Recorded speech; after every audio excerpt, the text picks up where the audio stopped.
So today's first question is, explain how did Mauryan Empire grow its dominance over a vast portion of the Indian subcontinent?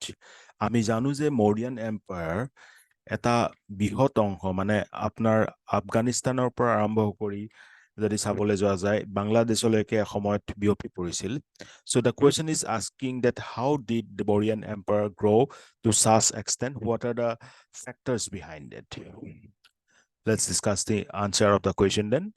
Now, Mauryan Empire, a small kingdom in the Ganges basin, rose to become one of the most significant empire of its time. Ganga বেচিনত এটা সৰু kingdom আছিল মৌৰিয়ান empire যেতিয়া start হৈছিল 321 বিচিত আৰু তাৰ পৰা আৰম্ভ কৰি পেলাই এখন ছবিত দেখা পাইছে আপোনালোকে যে কিমান এটা ডাঙৰ এৰিয়া কিমান এটা ভেষ্ট পৰ্চনলৈকে নিজৰ সাম্ৰাজ্য বিস্তাৰ কৰিবলৈ সক্ষম হৈছিল. So the Mauryan Empire, a small kingdom in the Ganges basin, rose to become one of the most significant empire of its time. From its inception in 321 BC, this empire dominated a vast portion of Indian subcontinent, stretching from modern-day Afghanistan to Bangladesh. Now, what are the factors that establish the dominance of this empire in a vast portion? First is the geopolitical factors.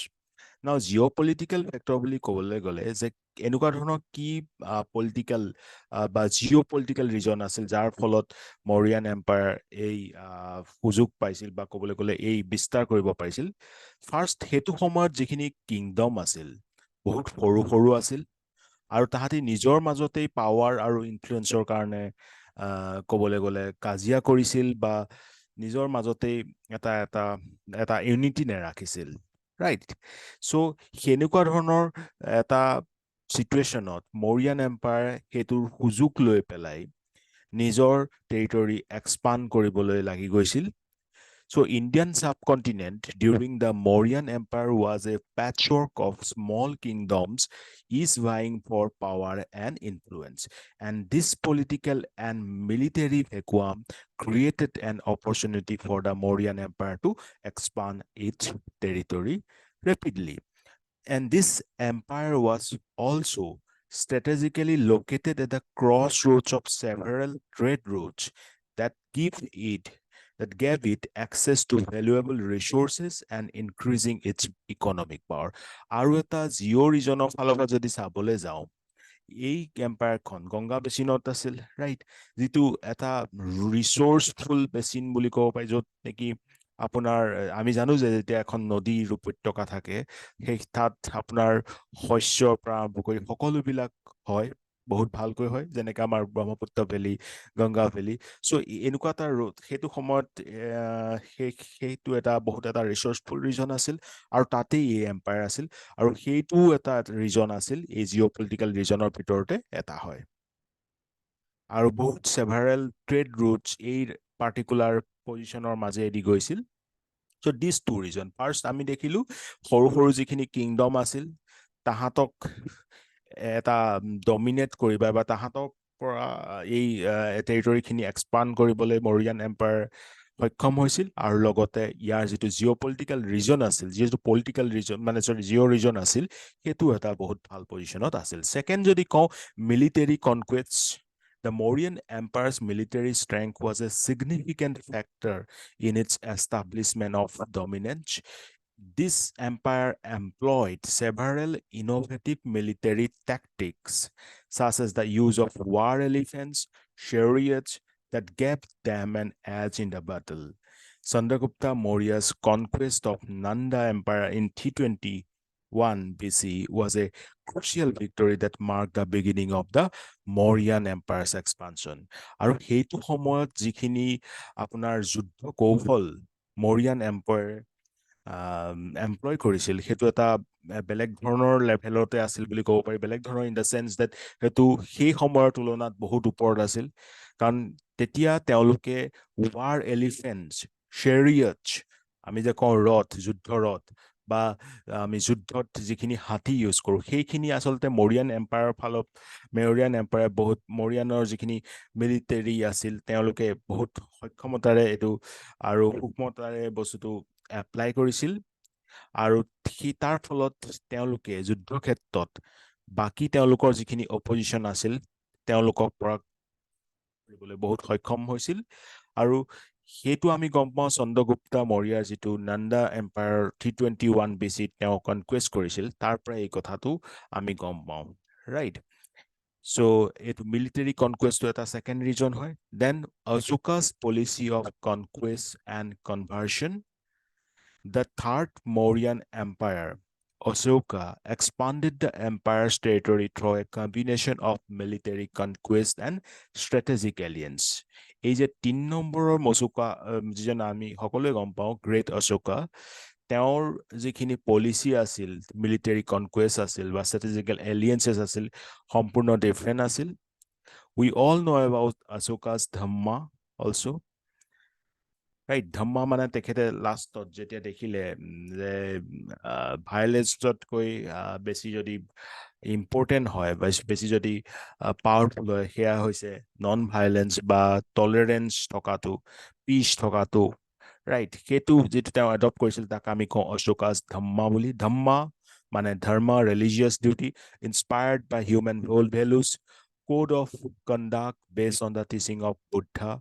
Entire life spread his Dhamma, principle of his Dhamma like people, peace, harmony, ahimsa, non-violence, non-injury to living creatures, love, tolerance, respect towards other religions, children obey elders sense of understanding, truthful, charitable, kind to all, even servants and slaves also.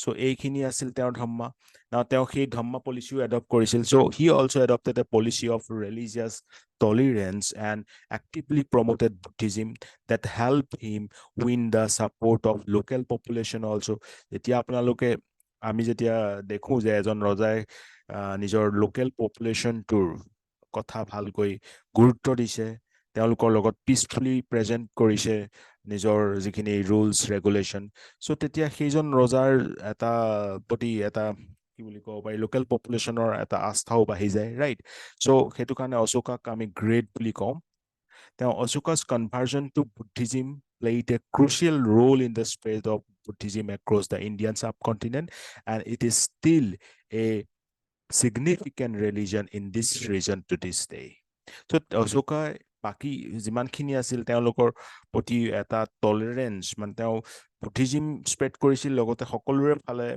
তেওঁ tolerance লৈছিল মানে violence procedure নলৈছিল চ' আৰু Buddhism গোটেই ইণ্ডিয়াতে across Indian চাব কণ্টিনেণ্টত spread কৰিবলৈ তেওঁ সক্ষম হৈছিল দেন এডমিনিষ্ট্ৰেটিভ ৰিফৰ্মছৰ কথা আমি উল্লেখ কৰিব পাৰোঁ Mauryan empire's administrative reforms were another crucial factor Chandragupta Maurya introduced centralized administrative system that allowed him to govern a vast territory effectively. So এইটো administrative reformত main চিজ আছিল যে main কাৰণ আছিল centralized administrative system যিটো নেকি Chandragupta Maurya introduce কৰিছিল he also established a system of espionage that helped him keep tabs on the potential threats to his power so এটা এছপিয়েশ্যনেছ যিটো চিষ্টেম হয় এছপিয়নেছ চিষ্টেম মানে আমি কি বোলো আমাৰ যিটো কাউণ্ট্ৰিত স্পাই চিষ্টেম আছে ৰাইট সেইটোক তেওঁ ইম্প্ৰুভ কৰিছিল তাৰ পৰা তেওঁ গম পাইছিল যে কি কি পটেনচিয়েল থ্ৰীট হ'ব পাৰে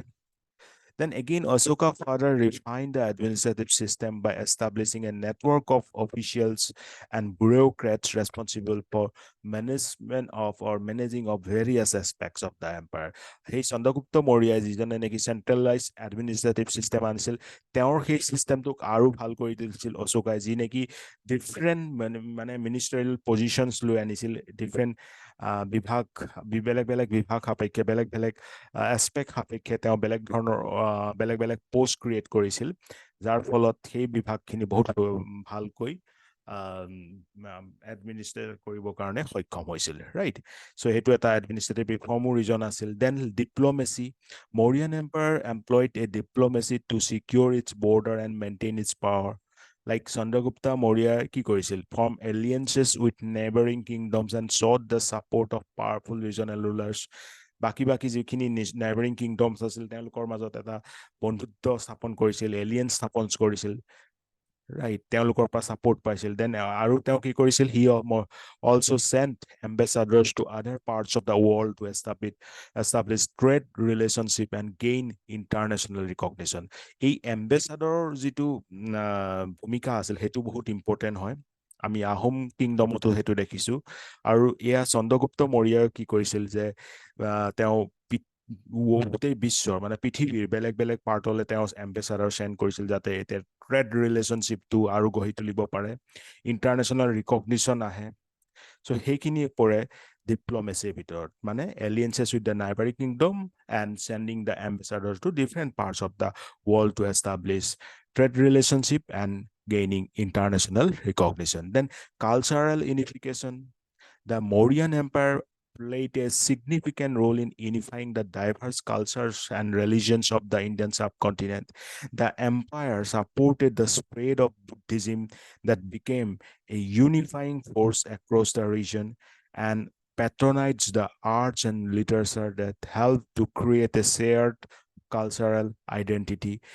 কাৰণ সেইটো সময়ত আমি দেখিলো চন্দ্ৰগুপ্ত মৌৰ্য, কিং অশোকা, এই বুদ্ধিজিমটো বহুত স্প্ৰেড হৈছিল আৰু বুদ্ধিজিম স্প্ৰেড হোৱাৰ লগতে এটা ইউনিটি আহি গৈছিল, ৰাইট?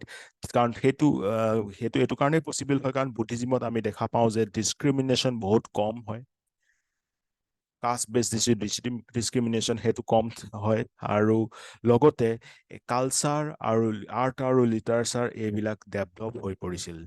চ' এইটো এটা ৰিজন হয় cultural unification. Then mentorship of Kautilya, এইটো এটা বহুত মেজৰ ফেক্টৰ হয় কাৰণ the mentorship of Kautilya can be considered as one of the important factor because his mentorship, আমি জানো এয়া কৌটিল্যৰ কথা, right? His mentorship helped Chandragupta to implement several administrative and economic reforms which helped to consolidate his power and establish dominance over Mauryan Empire over the Indian subcontinent. কৌটিল্যৰ যিখিনি ৰীতি, right, সেইখিনি চন্দ্ৰগুপ্ত মৌৰ্যই ভালকৈ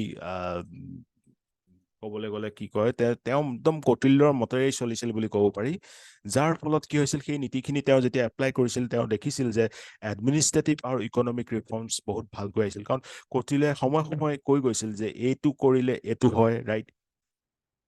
অষ্টাংগ theory আৰু বহুত এনেকুৱা ধৰণৰ তেওঁৰ যিখিনি নীতি বা ৰীতি আছিল সেইখিনিয়ে এডমিনিষ্ট্ৰেটিভ ৰিফৰ্ম অনাত বা ইকনমিকেল ৰিফৰ্ম অনাত বহুত সহায় কৰিছিল। চ' এইটো এটা one of the main factors behind Mauryan Empire's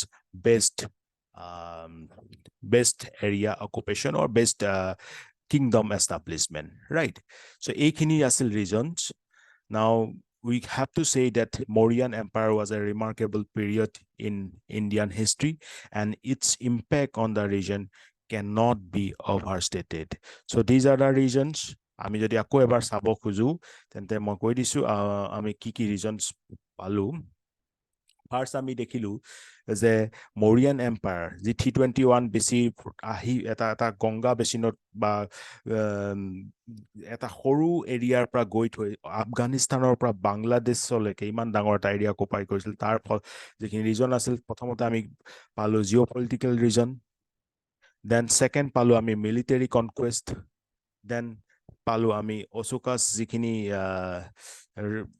policy আছিল কনকুৱেষ্ট আৰু কনভাৰ্চনৰ, দেন নেক্সট আমি পালো যে অশোকাই যিটো ধম্মা তেওঁ সম্পূৰ্ণৰূপে ফ'ল' কৰিছিল, তাৰ ফলত লোকেল যিখিনি পিপলছ আছিল তেওঁলোকৰ আস্থা পাবলৈ সক্ষম হৈছিল। দেন এডমিনিষ্ট্ৰেটিভ ৰিফৰ্ম অনা হৈছিল, তাত চেণ্ট্ৰেলাইজ এডমিনিষ্ট্ৰেটিভ চিষ্টেম আৰু এছপিএনএছ চিষ্টেমৰ কথা আমি উল্লেখ কৰিলোঁ। দেন ডিপ্ল'মেচিত আমি দেখিলোঁ যে নাইবাৰিং কিংডমৰ লগত এটা বন্ধুত্বৰ সন্ধি ৰখাটো আৰু লগতে এম্বেচাডৰ ৱৰ্ল্ডৰ ডিফাৰেণ্ট পাৰ্টছলৈ চেণ্ড কৰিছিল যাতে তাত ভাল ট্ৰেড ৰিলেশ্যনশ্বিপ আৰু ইণ্টাৰনেশ্যনেল ৰিকগনিশ্যন পায়। আৰু আমি দেখিলোঁ কালচাৰেল ইউনিফিকেশ্যন, আৰু লাষ্টত আমি দেখিলোঁ যে কৌটিলাৰ মেন্টৰশ্বিপ এইখিনি ৰিজনৰ ফলত এই মৌৰিয়ান এম্পায়াৰ এটা ৰিমাৰ্কেবল পিৰিয়ড হৈ পৰিছিল ইণ্ডিয়ান হিষ্ট্ৰীজ চ' এই কুৱেশ্যনটোতে আমি আমাৰ আজিৰ ছেশ্যনটো সমাপ্ত কৰোঁ আকৌ লগ পাম তেতিয়ালৈকে ভালকৈ প্ৰিপেৰেশ্যন কৰি যাওক বাই বাই জয় অসম